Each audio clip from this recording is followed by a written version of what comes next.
Monsieur l'ambassadeur, monsieur le directeur de l'Agence de l'enseignement français à l'étranger, mesdames et messieurs les conseillers des Français à l'étranger, monsieur le conseiller coopération et d'action culturelle, madame la directrice de l'enseignement, de l'orientation et de la formation, monsieur le chef de secteur, monsieur l'inspecteur de l'éducation nationale, mesdames et messieurs les chefs et chefs d'établissement, directeurs et directrices des affaires financières,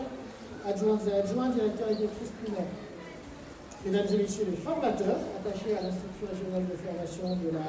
zone Afrique occidentale, mesdames et messieurs les membres du conseil d'établissement du lycée Mermoz, représentants du personnel et parents d'élèves, monsieur le président de l'association des anciens du lycée français de Dakar, mesdames et messieurs, en vos grades et qualités, afin de nous mettre personne, chers tous, c'est avec un sincère plaisir et un immense honneur qu'il me revient de vous accueillir ce matin au lycée français Jean-Mermoz de Dakar. Vous accueillir non pour évoquer ce lycée en tant que tel, mais pour mettre l'accent sur le volontarisme de l'Agence pour l'enseignement français à l'étranger en matière de formation de ses personnels et la façon dont cette dynamique prend forme ici. Aujourd'hui, messieurs les ambassadeurs, vous nous faites l'honneur d'avoir choisi le site du lycée Mermoz pour inaugurer un institut régional de formation. Et je vous en remercie. Cœur du réacteur de l'école apprenante que l'AEFE impulse dans sa politique de formation, l'IRF, puisque c'est le cible qui convient, hébergé par le lycée Mermoz, est une richesse d'expertise et de rayonnement dont le proviseur que je me suis mesure pleinement l'ampleur. Ce double processus de formation initiale, mais surtout d'amélioration continue, permet aux équipes enseignantes, notamment,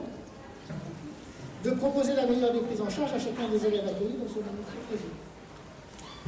Dans la présentation qui vous est faite aujourd'hui,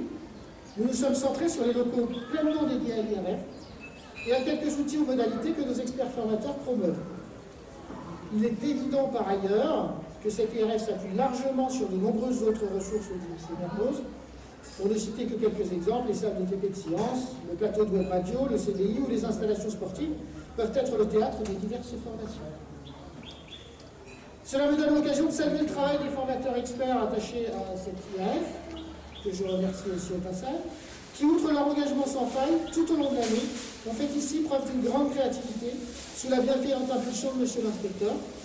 pour proposer, dans un cahier des charges assez contraignant, on doit le reconnaître, des activités balayant les différents champs et niveaux d'enseignement, comme des modalités pédagogiques ou autres outils divers. J'espère que nos invités d'honneur les ont trouvés stimulants. Je vous remercie donc tous et toutes pour votre présence aujourd'hui, en particulier celle de nos autorités et partenaires, pour mettre en lumière un dispositif de mutualisation de la formation, déjà très actif, qui poursuit au travers de locaux dédiés sa mutation vers une entité pleine et entière, l'IRF ZAE. Merci.